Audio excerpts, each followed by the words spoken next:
Event may be too intense for young children, and it's not recommended for children under the age of 13. No costumes or costume masks allowed.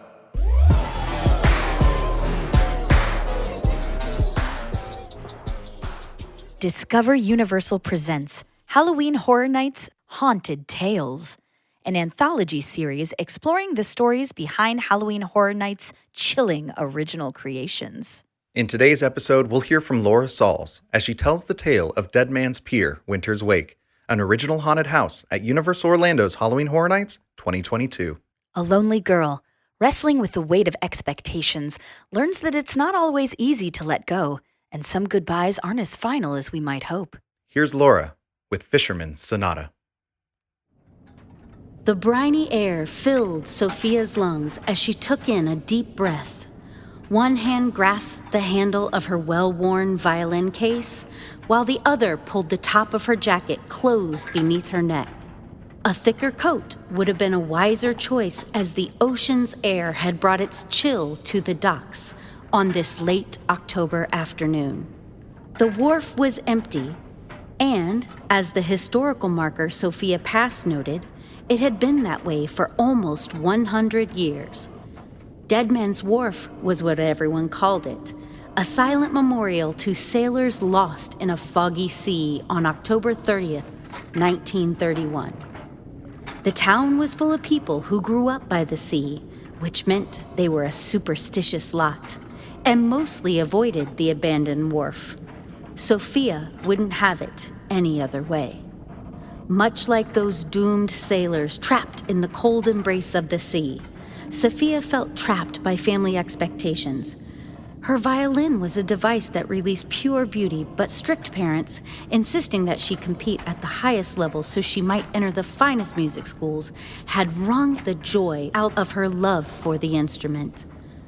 Unlike those poor sailors, Sophia had a choice in her fate. She strode toward the end of the wharf with purpose. Reaching the farthest edge, she looked down as the choppy water splashed against the thick wooden legs of the pier.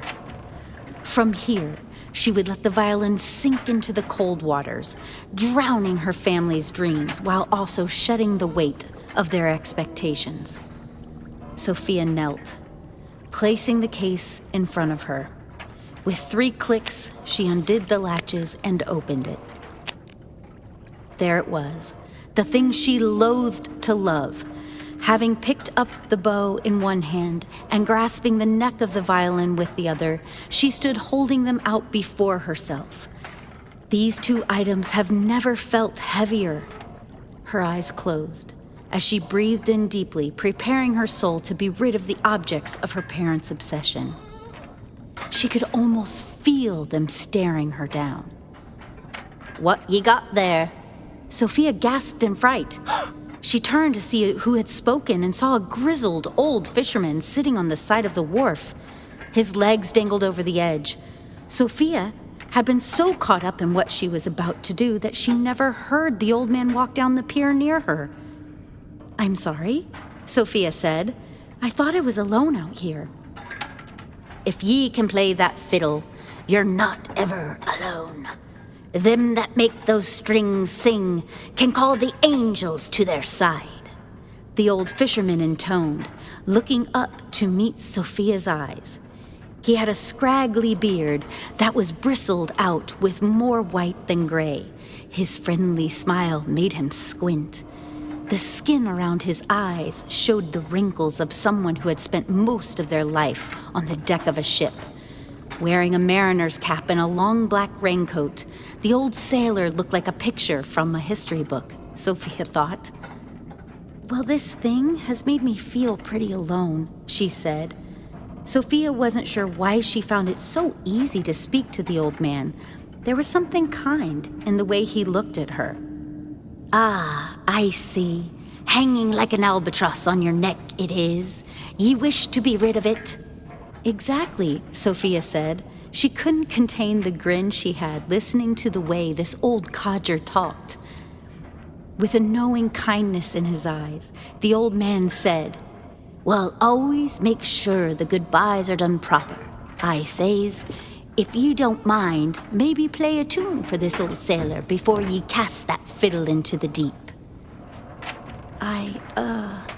Sophia cut herself off as she thought, maybe one last song?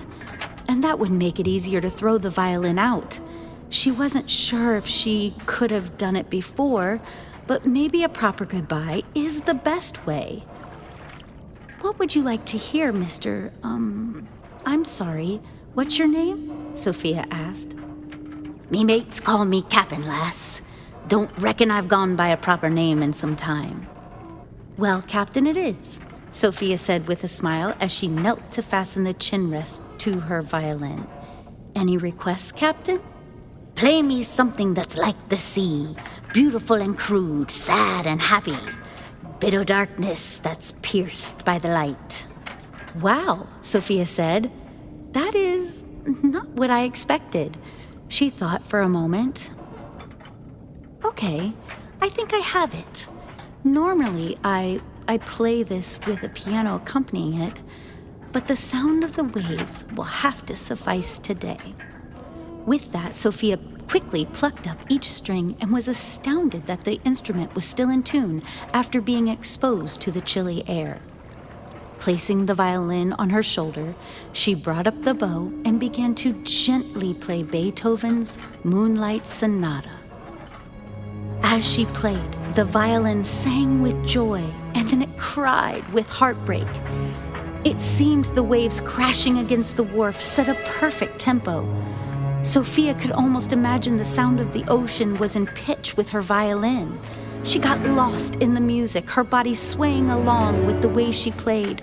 Her eyes were closed. She shut out everything, from the kind old man to the pressing demands of her parents.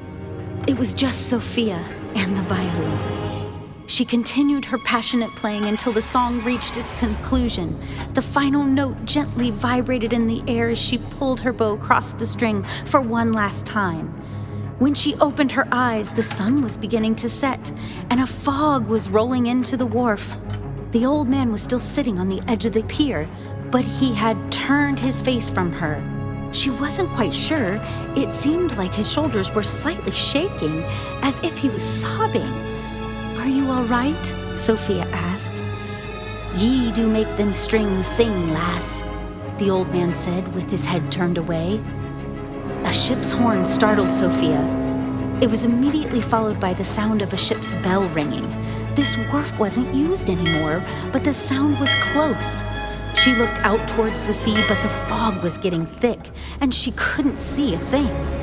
She turned back to the old fisherman who was now standing, looking out to the sea over her shoulder.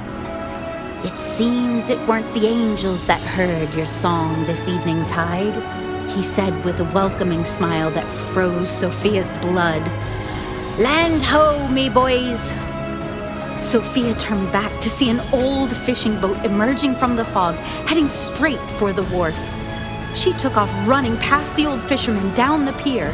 She felt the boat slam into the wharf, and the force knocked Sophia off the ground. Her violin fell from her hands and bounced into the waters below. Sophia quickly got back up and continued to run. The fog was thick. She could barely see a few feet ahead. There was no warning before she ran into the back of someone in the darkness. She fell back hard from the collision. Sophia looked up from the ground as the person slowly turned to her. It was the old fisherman, or something that used to be him. His face was mangled with the bloat of drowning. His skin was turned with hues of green and blue, with barnacles scattered across the visage. Slack lips pulled back in a smile as he held a hand out toward Sophia. It was dripping wet, with seaweed dangling from it. In his other hand, the captain held a crate hook that was also wet and dripping. The liquid drizzling down the hook was not of the sea, but fresh blood. Sophia was frozen in fear. A gurgling sound began to heave from the bloated corpse like the creature that stood before her. She could hear wind escaping from the holes of the skin around its face and neck. However, the terror of the moment broke away to a surprise as Sophia began to recognize the sound. It was trying to hum the Moonlight Sonata. It kept humming as it began to walk past her and disappear into the fog. After it vanished, Sophia heard a scream that was cut short. It was soon followed by more screams and death throes. Lightning flashed across the sky, revealing the shadows of more fishermen around her. Many were armed with crate hooks, extracting horrid violence on anyone they could find. The lightning flashed again, and she saw an opening amongst the ghoulish fishermen. Rising quickly, she ran fast as she could through the fog. The sounds of death just seemed steps away from her, but she continued to run, powered by the fear that enveloped her soul.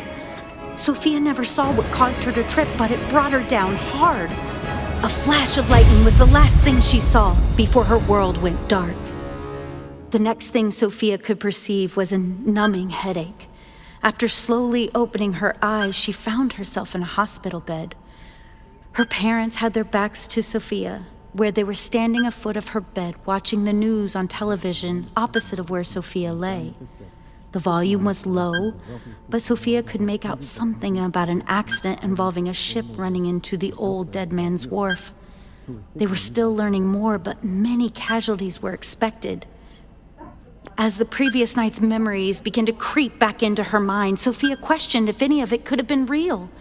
Or did she just hit her head in an accident? It certainly felt that way. Sophia did recall that her violin went into the ocean. At least her task had been completed. Sophia closed her eyes and breathed in deeply. Her senses were assaulted with a briny smell of the sea. She opened her eyes slowly and turned her head to the side. There, on a small table next to the bed, was the thing she loathed to love. It was wet, and droplets ran down its curved wooden sides as if it had just been plucked from the water. And lay across the strings a glistening strand of seaweed.